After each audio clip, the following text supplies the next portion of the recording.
Welcome, my name is Sabina Elbacher. In this film, we'll give you a brief overview of the materials used in the gas pressure springs on the lid of a ROHDE toploader kiln. We make it much easier to raise and lower our toploader lid by using gas pressure springs. The gas pressure spring also locks the lid securely in the open end position. Pressure springs usually last for several years. Depending on the location and use of the kiln, its service life can be shortened. Condensation, high heat and low temperatures can impair the function of the gas spring. But even with the ideal location and use of your toploader, the pressure of the gas in the spring can decrease.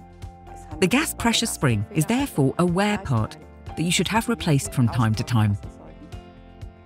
Ideally, before the kiln lid can no longer be held open due to the reduced force. If the spring fails completely and the lid of your toploader hits the top layer of bricks, broken and cracked bricks on both sides can be an unpleasant consequence.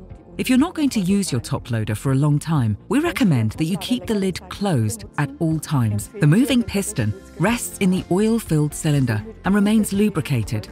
Individual parts can stick together if they're not used for a long time. When you put your toploader back into operation, please open and close the lid several times and make sure that the gas pressure springs slide smoothly. If there are adhesions, they should be detached before the kiln is put back into operation.